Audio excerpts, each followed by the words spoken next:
Awakening Heart community of mindful living here at the Dallas Meditation Center. Today is Sunday, October the 4th, and really glad that you could join us today. And it's a very nice day here in Dallas. I hope it's nice wherever you are at. If you're here for the first time and maybe just found us by doing a search on YouTube, welcome to you. And I hope you like what you find. We will be doing our a meditation and a talk. And so sit back, find that comfortable place, and enjoy.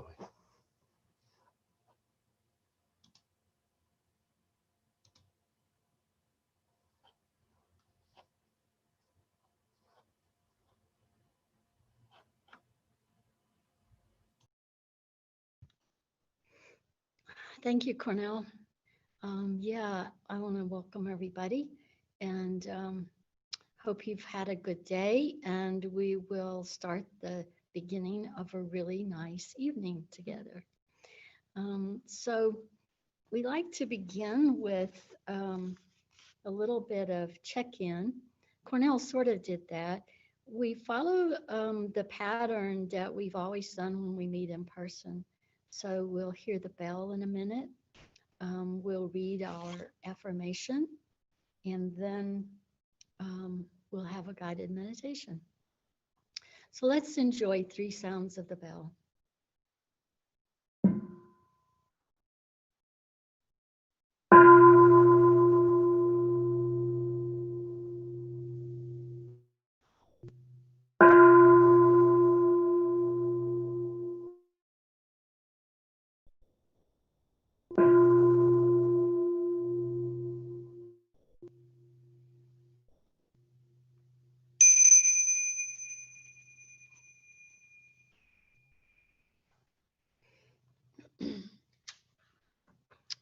Our bell master tonight is Anne Lebednik.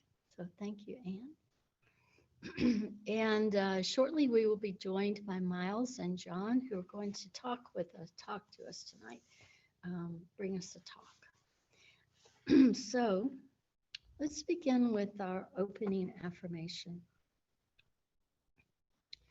Noble community, we gather here now to honor the way of peace and nonviolence, the way of wisdom and compassion, the way of joy and beauty. In solidarity with one another, with all humanity, and with all life on earth. Friends on the path, we gather here now to deepen our solidity like a mountain and to renew our freshness like a flower. Through mindful sitting and walking, mindful singing and breathing, and mindful speaking and listening. Family of awakening, we gather here now to celebrate the one infinite light that shines through many religions and many cultures, to cultivate the wisdom of our many teachers, both ancestral and contemporary, and to affirm the capacity within ourselves and all persons of every race, gender, orientation, and tradition to realize full and complete enlightenment.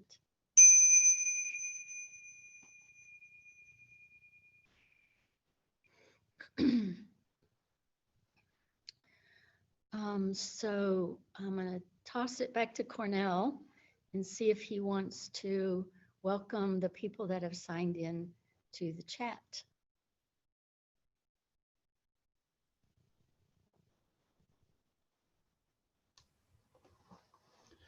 Yeah, I'd like to say hello to Catherine, bowing in, grateful to be here.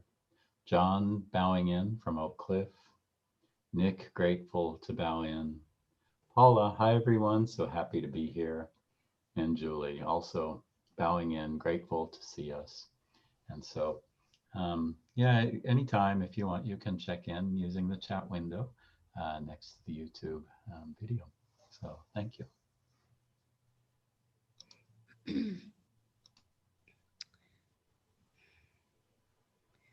So you will also in the chat window find the Zoom link, which is where we go after the meditation. This month, I chose the theme Patiently Together. And one of the things that kind of spurred me to choose that theme was the fact that I had been noticing that I was impatient. Impatient with this way of living, impatient that I couldn't come here at the meditation center and be with all of you. Um, just so many things that were really starting to um, actually cause a little bit of suffering. And so when I recognized it, I remembered Thai's teaching or the Buddha's teaching about watering different seeds. And so I thought, well, okay, if I'm impatient, then what I want to do is cultivate and nurture patience. So this month, I invite you to think with me about being patient in this time. Patience is sometimes referred to as a virtue.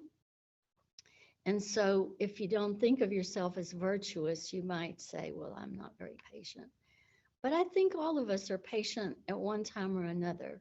You might be kind of impatient if the coffee pot isn't brewing as fast as you like, but then you would be more patient when you're drinking your coffee and enjoying it. So I think if we look around, we'll find areas in our lives that when we are really patient. And so give yourself the awareness of that and then begin to water that seed of patience.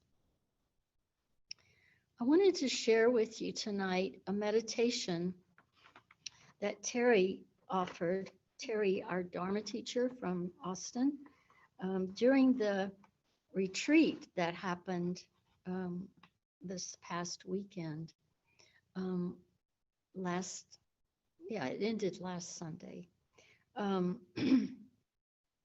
she offered quite a few guided meditations in the package of materials that she sent out.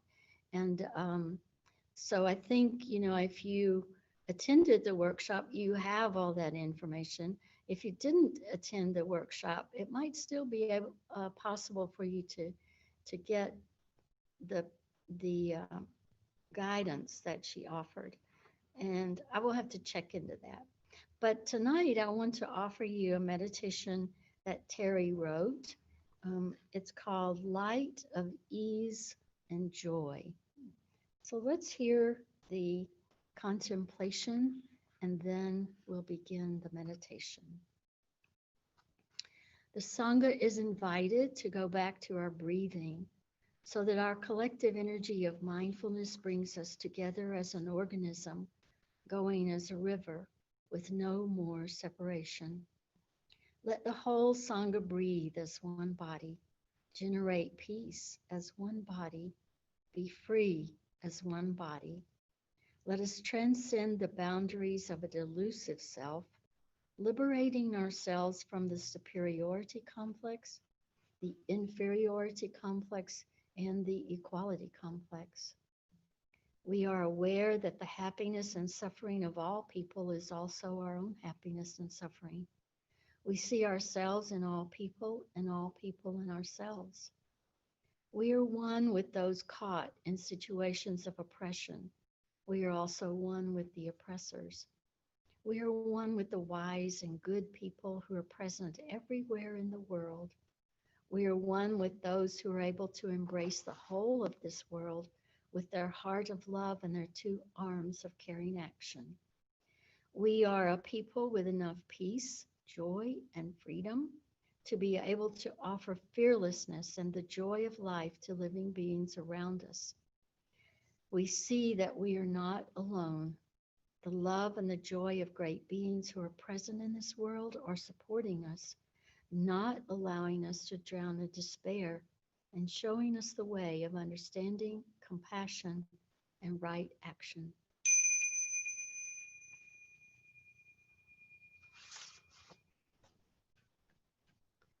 So I invite you to find your spot for sitting, and I will let you look at the altar while we have our meditation.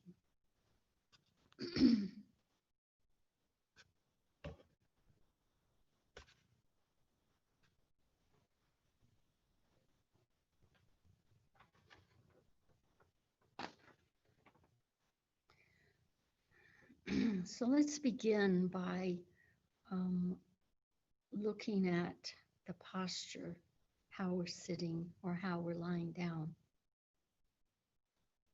Whether sitting or lying down or reclining, you want your back to be straight so that you can breathe well.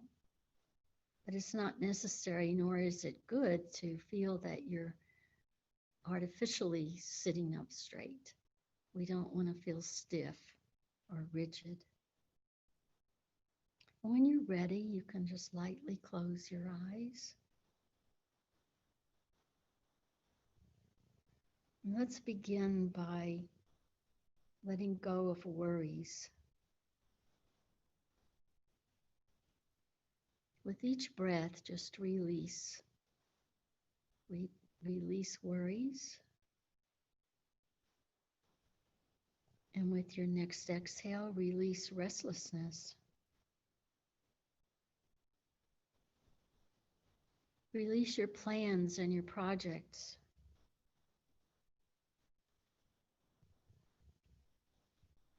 Release your expectations.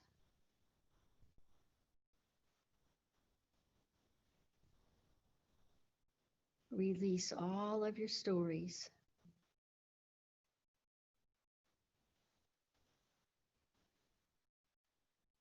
And coming back to the breath, breathing in, realize that you are easily able to breathe in.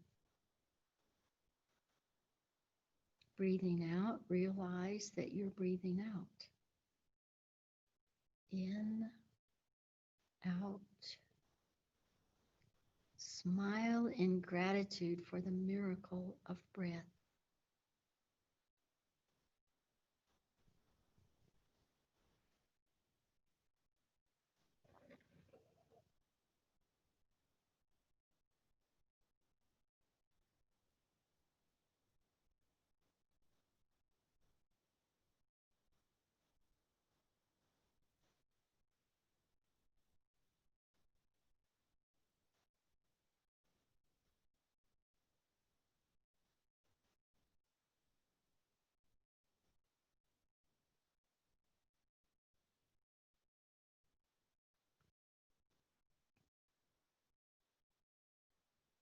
Place your hand on your heart, and as you breathe in and out, visualize a light filling your heart with a peaceful kind of joy.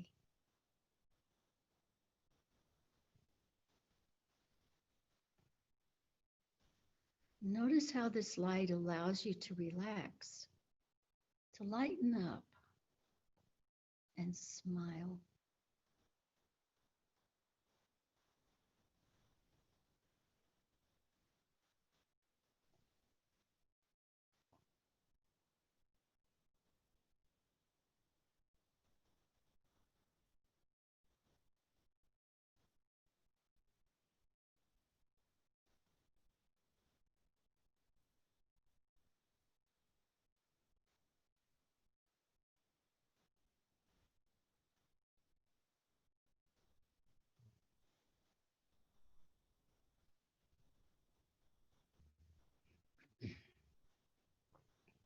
Now imagine sending your light of peaceful joy from your heart to those around you in your room, to your family, your pets, your plants. Visualize everyone receiving your light.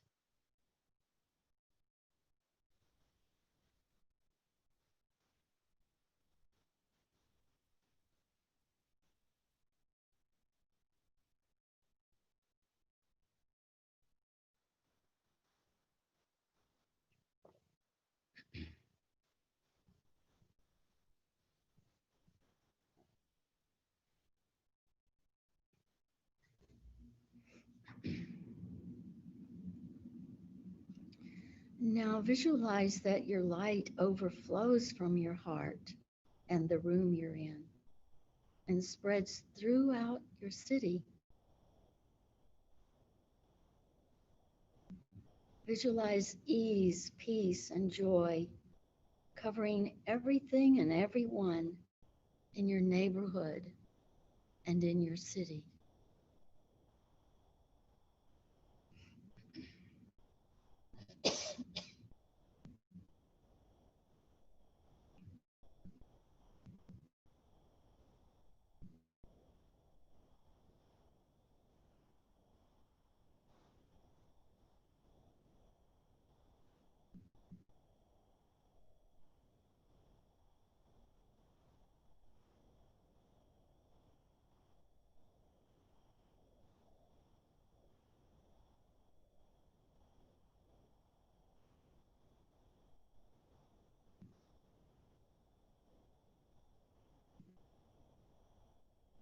As your light of peaceful joy grows, it covers the state.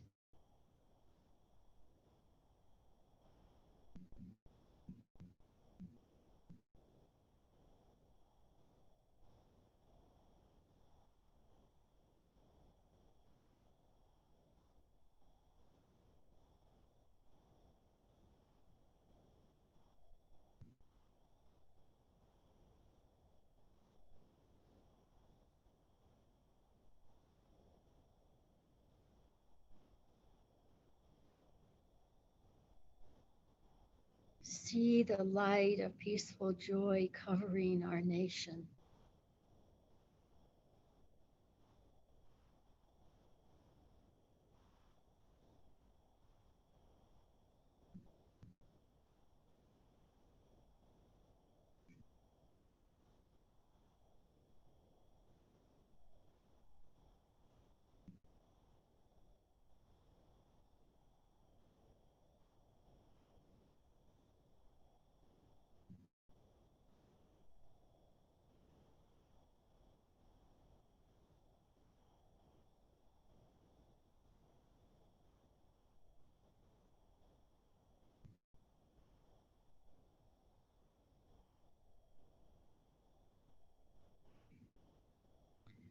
Let your peaceful, joyful light grow to cover the entire world, all the plants, minerals, insects, people, everything. Just filling Mother Earth with peaceful joy.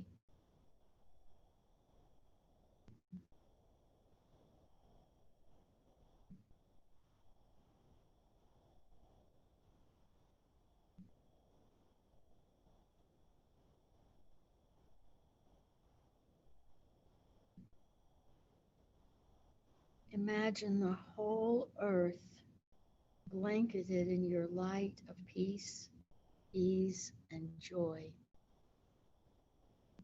Imagine that.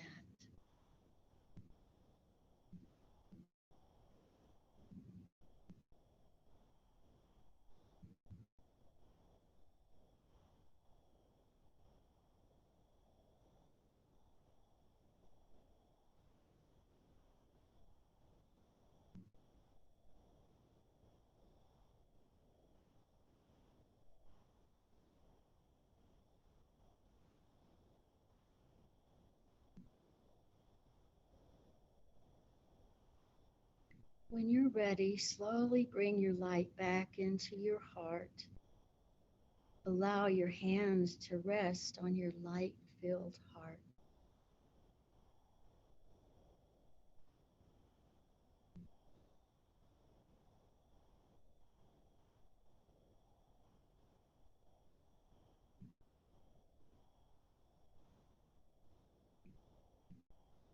Relax your mind and rest in this light-filled state of joy, peace, and ease.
May all beings be at peace. Brahma Vihara Maitri. Brahma Vihara Karuna. Brahma Vihara Mudita. Brahma Vihara Upeksha. May all beings be happy. May all beings be free. May all beings be joyful. May all beings be at peace. May all beings be at peace. May all beings be at peace.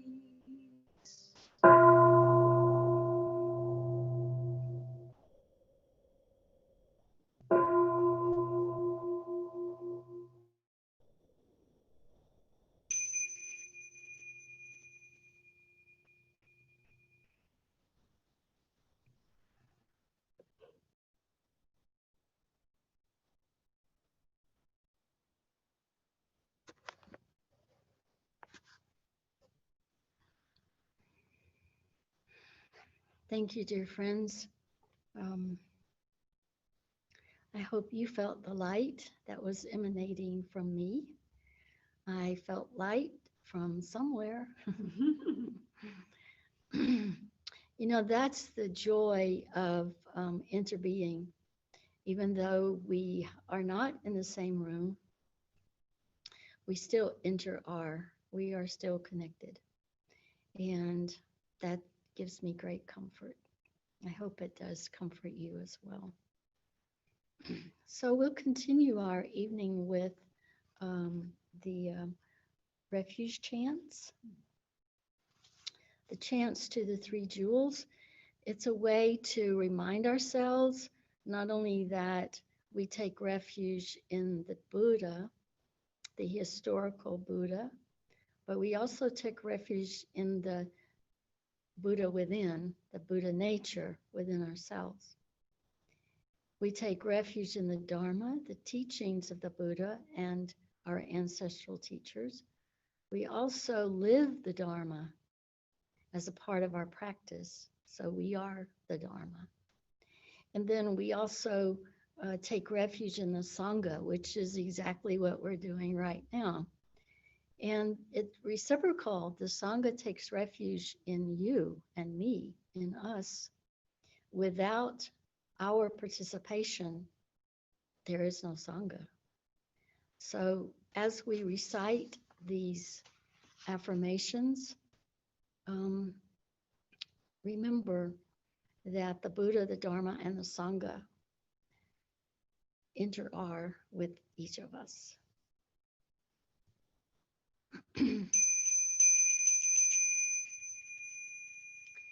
We take refuge in the Buddha, the awakening heart of infinite light, that which shows us the way in this life.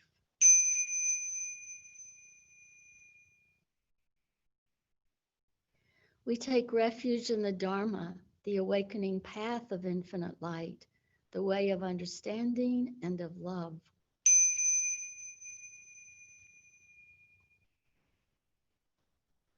We take refuge in the Sangha, the awakening community of infinite light, those who live in harmony and awareness.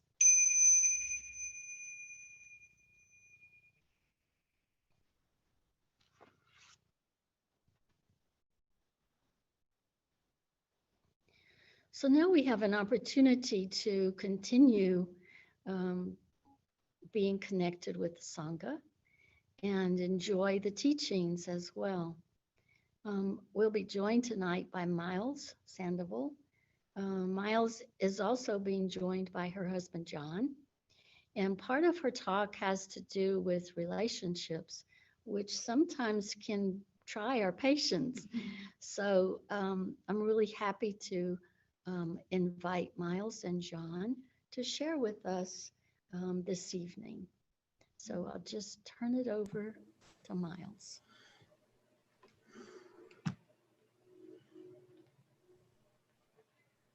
Well, hello, everyone. I think we are live. Good to go. I am so happy to see so many people in the room for Sunday Sangha. It's nice to know that we are still connected even through live stream. And we, in fact, are tuning in from outside Chicago, or Chicagoland, as the locals call it, which has been a really nice way to stay connected to the Dallas Sangha, kind of an unexpected silver lining of these past 6 going on 7 months. Yeah. So we are calling our talk Patiently Together for the Long Haul.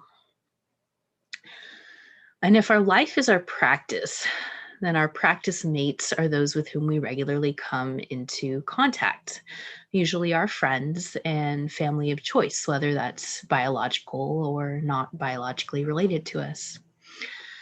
It's rather ironic, though, that the same cast of characters are often the ones who can bring out kind of our prickly parts. Yeah. Behavior patterns and conversation tactics that we might recognize as less than ideal, but find ourselves repeating time and time again. But if our life is our practice, these areas of friction are precisely where we must focus our attention. By smoothing out the rough edges, we find our internal landscape becomes increasingly expansive over time, opening up to reveal plenty of room to breathe and play, together or alone. Our individual and shared meditation practices help us stay grounded so that we may rise to the occasion and navigate these areas of challenge with dignity and grace. Having grounded ourselves in shared meditation this evening, I invite you to consider how you might apply the tools of mindful living to positive practices for the health and happiness of any of your close relationships, and to share perspectives from both sides of the experience. I have invited my spouse and my cat, apparently, to join us as we consider the principles of true happiness in relationships. And we might not have the longevity of some of the 20 or 30-year marriages that I know are in the community. So, and we know that. Yeah. Yeah. So you might think of this practice more as an exploration of practices that can help lay a foundation for happy relationships starting from day one. Because our relationship is pretty happy, right? Yeah. No yeah. pressure. There's no wrong answer there. And I love seeing families come to the Dallas Meditation Center together. But there are perhaps more whose family members do not regularly participate in this community. And that's okay. Your partner, family member, or friend's participation is not required for you to improve your own relationships. In fact, you are the co-creator of 50% of each of your relationships, regardless of the other person's behavior. I think we both firmly believe that offering an abundance of kindness alongside firm boundaries can really help start to smooth the rough edges of any relationship, or show you that a certain relationship doesn't have a lot of potential for healing. Either outcome yields useful information. I do want to make a quick note that none of tonight's practices that we'll talk about apply to relationships that are physically or emotionally abusive. But in our early 20s, we watched many, if not most of our peers get married. And then in our late 20s, we watched many, if not most of those same peers get divorced. And the question really was why? How is it that two people can come together with the best of intentions and come out so far apart just a few short years later? Beyond marriage, Well, the question is, why do so many family, friend, and work relationships seem to unravel under the test of time? We start by considering the messages that we receive about relationships, especially the messages we receive about love during our education in the school of life. Do you want to tell them about your high school health ed class? So this is true. This is a real story. When I was growing up, it was about 8th grade. The school had brought somebody to talk to the student body about well, it was sex ed. It was sexual education. It was abstinence only sex ed in Texas. Abstinence only. Yeah. And it was just this one particular guy that they brought in. They had like a room set up, and he was talking to the students, and we were all just, he was giving like a presentation. And so he had little props for the visual aids, and they were these little tinfoil hearts to represent people. And he was talking about how when people become further and further entangled, then their hearts become more and more crinkled together. Yeah. And just kind of damaged. And if you come apart, you're more and more damaged. Yeah. So the message was when you become intimate with somebody and then separate, that leaves you increasingly damaged. Right. And that was the education. That was what growing up. That's what we heard.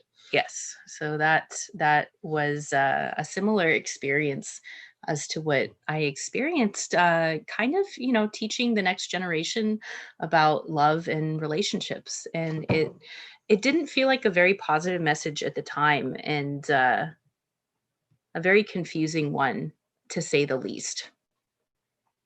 Needless to say, we both had to do a lot of reading as adults to kind of find some, what do they call it these days, alternative facts to this narrative. And while we don't claim to be experts in the matter, we don't have to be. We are lucky enough to live in a time where good resources are freely available to those who take the time to look.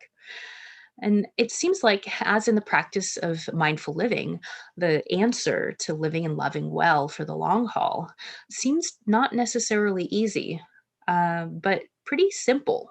Breathe. Stay present. Speak and act with love. Thank you for coming to our TED Talk. Just kidding. As I considered the most skillful way to try to cover this topic in such a short talk, it seemed important to take this time to name and explore the most common roots of suffering in relationship. As mentioned earlier, Thich Nhat Hanh invites us to look deeply at the seeds of suffering. Being brave. Because when we understand the conditions that allow seeds of suffering to flourish, we can stop watering them. We don't have to spend so much time on repair if we focus on prevention. Fortunately, this root system has been thoroughly mapped out by the clinical work of John and Julie Gottman, among others. In several well-designed studies, they've been able to pinpoint several qualities that, when present, consistently predict divorce in married couples. And while each insult or episode may be modest, these traits have the potential to poison any relationship when repeated over time. Kind of like water drilling a hole through limestone, one instance, one drip at a time. Eventually, a lot of damage is done. Someone runs out of patience. Without judgment, let's look at these themes and consider some more nourishing alternatives. According to the Wikipedia, Merriam-Webster of the digital age, contempt is a pattern of thoughts, feelings, and behaviors that possesses characteristics of both disgust and anger. According to us, contempt is the natural product of resentment that has been allowed to fester. Resentment grows when another person does something we hate, but we don't say anything.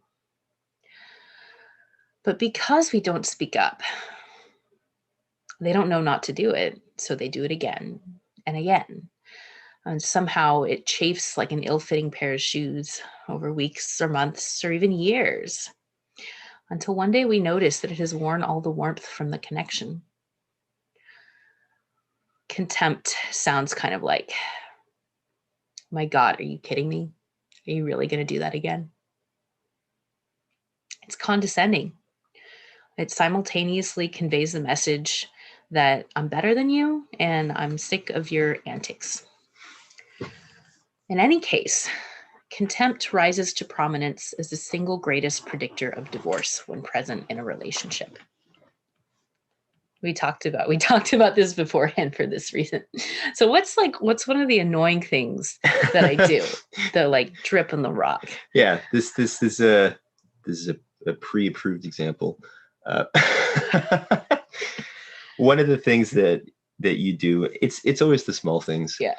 When they have the bathroom sink, and so when the night is kind of wrapping up, and so we're both getting ready for bed, when you wash your face and you do my face mask, brush your teeth, and then you go to bed, there's these little puddles of water that are surrounding the sink.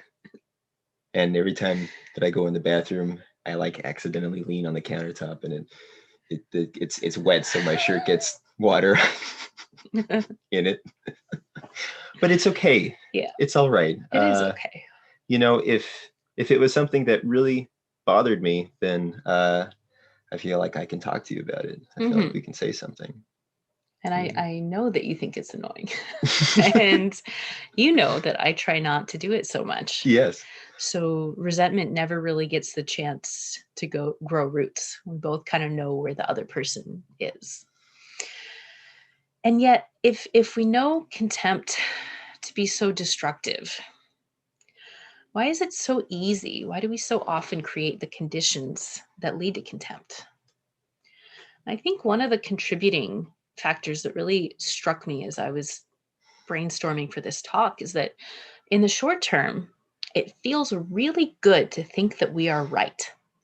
In fact, we get a hit of dopamine and adrenaline when we get to say, I told you so. I think this is the appeal of so much political discourse on TV and on the internet, which has largely devolved from constructive debate to an exercise in self-congratulatory dunking on the other team. But this instant gratification in a relationship is really akin to chopping firewood from the walls of our own cabin.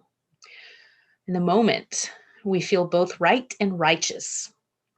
And obviously, any reasonable person would see that the other party is sorely mistaken. But if we keep it up, we will chip away at our own home until we have destroyed the very foundation one swing at a time. To finish on a positive note, the question is really, what can we do instead? And the opposite of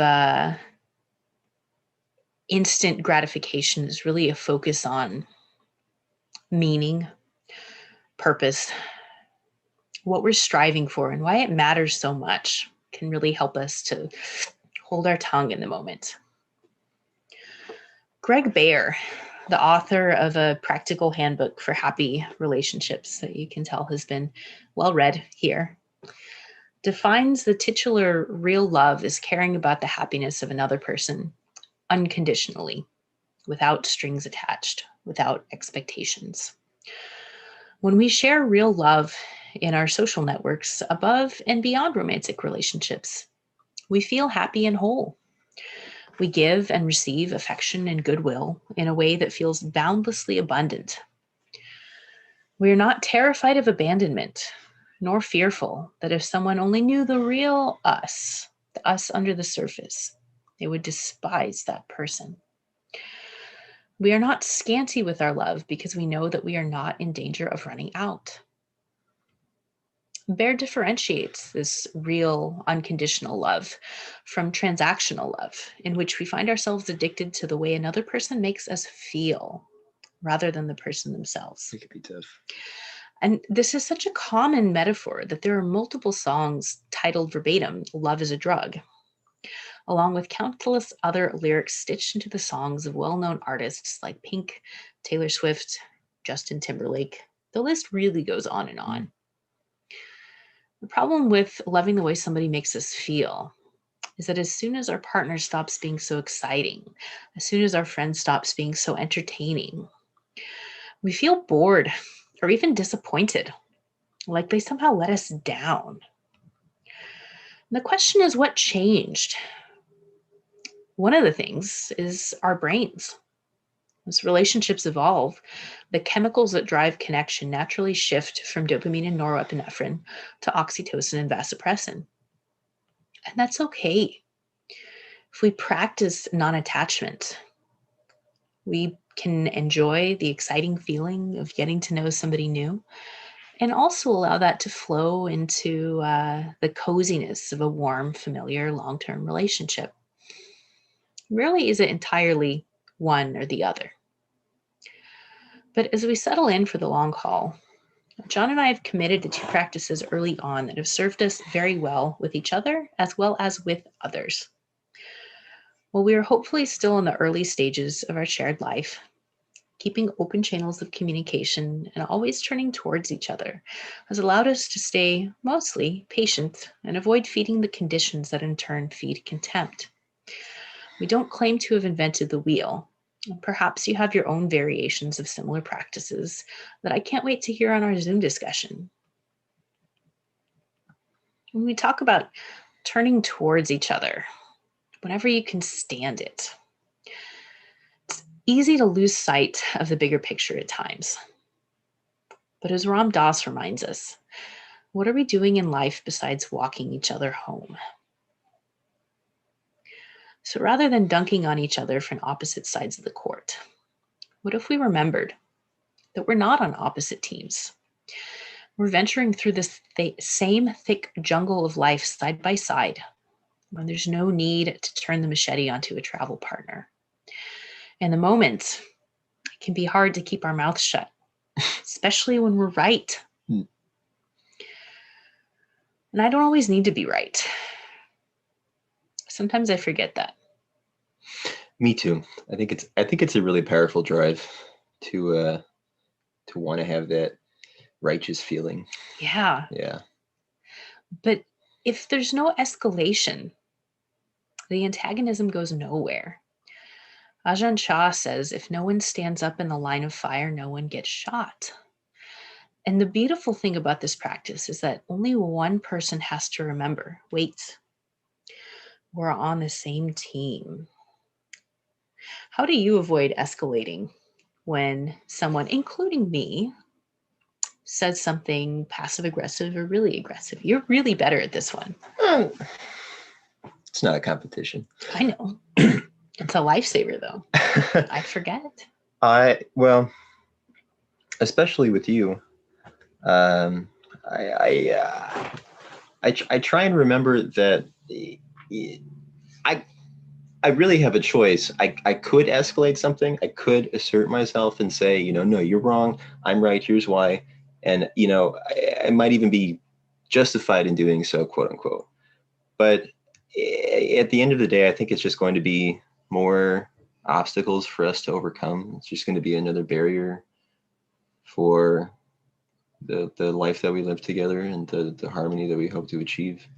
It's just kind of, it's counter to what we're trying to do. So I try and remember that whenever I feel like raising my voice and saying that I'm the one who's right. No, you're wrong. We're going to do it my way. And it's just, it's not what I want to see for our relationship. I think the beautiful thing about it is that really only one person has to remember. Because if there is no escalation and counter escalation, that anger just kind of fizzles out like a fire on the beach, right? It has nowhere to go. And I think that has been really, really protective. It definitely helps to have another person who's on the same page. Oh yeah. But if whenever I can remember to avoid the escalation, then it totally circumvents a big argument. I think that's been really protective. Yeah. I think when you're also talking with people who are not your spouse or your partner, they may even want to fight you. They may even want to have an escalation. But it still takes both of you to participate in that. If somebody's trying to get your goat with something, I guess, what kind of relationship do you want to have with that person? Do you want to have one where you dunk on each other? If you're playing basketball. If you're playing basketball.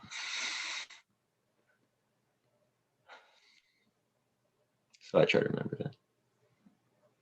I think the other foundational practice that has really helped us to prevent seeds of resentment from flourishing is committing to open channels of communication from day one, which really goes hand in hand with non-escalation. And open communication prevents what I like to call the second arrow of relationship suffering. And the second arrow is probably a concept that most of you are already familiar with. Life presents us with some very real pains that are often unavoidable: sickness, aging, the loss of a loved one, natural disasters, kind of everyday things that can't really be expected and can't always be avoided. The suffering is real. But given those circumstances, we also have the option to endure or escape a second layer of suffering, which is the one shaped by our thoughts, feelings, and behaviors in response to kind of the first arrow of suffering. In the context of relationships, this second arrow, the optional suffering, is betrayal. So if I do something hurtful or just stupid, you might be upset, you might get your feelings hurt.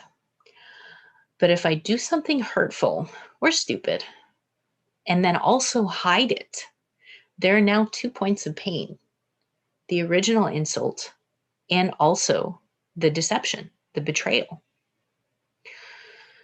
Avoiding the second arrow requires the bravery to share our thoughts and feelings skillfully, even when doing so might be hard. In order to create a safe space for others to share with us, we can do our best to practice deep listening, where we focus on listening wholeheartedly, without distraction, without preparing the next thing that we're going to say in response. And of course, we all know that my definition of open channels is probably the right one. But what does open channels mean to you? We made this up together very early on. Yeah. For me, if you say that you have open channels of communication with your partner or with another person, I think it means committing to having a time or a space or a mode of conversation where you can just share things kind of neutrally. There may be emotions on either side. It could be a sensitive topic. But at the very least, you commit to there being some way that, for example, I can say something to you, you can say something to me about how we're feeling, about how the relationship is going, or something that bothers us, without a fear of that backlash from your partner, or fear that they will become very upset with you, or start to fight back and defend themselves. And it's just a very neutral place to discuss. That's what it means to me. And I think that it's important for me, at least, to know that I don't have to be on the defensive. I don't have to watch what I say, because we're not fighting each other. It's not me versus you. It's us versus the problem. Yeah. I think again, I think you're better at this one too. No, it's good. It's been a good teacher. I'm just a very passive individual, I think. No. And very early on, I remember having to stop and ask myself, am I in the habit of punishing a loved one for speaking the truth? And what I mean by that is, if we forget our deep listening, if we yell at a loved one after they share a vulnerable piece of information, it's no wonder that the other person might start to hide. It's no wonder that the other person might start to lie.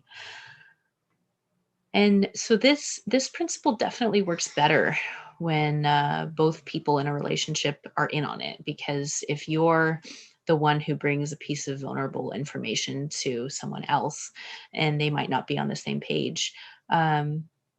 It's possible that they could have a strong reaction. And if so, you can go back to the principle of non-escalation, right? These things all kind of. And lastly, I try to never forget the principle of impermanence. And I know you do too. Yeah. Our culture tends to look at relationships as things that you get and then you have forever. Songs talk about getting the girl, winning somebody's heart, stealing somebody's affection. You have it. And it's very transactional, as we talked about earlier. A zero-sum game. Somebody gains and somebody loses. And forever, like, that means you're stuck. But if we conceptualize a wiser view of relationships as these rich processes perpetually unfolding between two people, we are reminded that we must nurture and prune and invest in this venture if we want to grow an abundance of love instead of a garden of contempt. And I don't know about you, but I always think of it kind of like Tinkerbell. Yeah. The only reason that this relationship exists is because you're alive and I'm alive. And every morning I get up and I decide to believe in this process for another day. And every morning you get up and you decide to believe in this process every day for another day. And the odds of that to me is just mind blowing. Knowing full well that all things are impermanent. It's been such a privilege to co-create this unfolding, like this castle third thing that we're building It's been together. wonderful. Yeah. And at the end of the day, consider it depressing or consider it liberating that nobody is stuck forever, right? Because we're all going to die at some point. So there's really nobody has to endure the stuckness forever. Yeah. Yep. Yeah. You heard it, guys. The big kind of takeaway from tonight's talk that I'm hoping to co-create with all of you is that if we lay positive habits at the foundation of our relationships, we can create strong, interdependent social networks that also attract other happy, healthy people into that interdependence. And we have nowhere near enough time to cover more than a few of these principles. So I can't wait to hear from the wealth of experience in this room. And I do hope that we see you on Zoom. Thank you so much. Yeah. For taking the time to listen to our 2 cents. Yeah. And can't wait to see you guys in the Zoom room.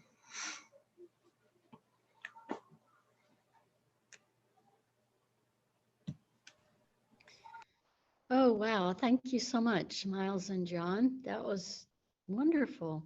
I even took notes. I rarely do that when somebody's doing a talk, but I couldn't resist. One of the things that I thought about is when you were talking about how people, they write all these love songs about, I'm yours forever and whatever. And I remember when Whitney Houston put out this song, I would hear it when I went anywhere. It's like they were playing it everywhere. And it just made me cringe. It's the one where she's saying, I'm everything I am because you love me. I was like, no. It always just made me cringe. I wanted to yell out every time, but I didn't. Anyway, so there's a lot to talk about and a lot to think about. Thank you so much. So please, everyone, join us in the Zoom room so that you can share your thoughts. Maybe you have some questions, whatever. So I'll look to see you there.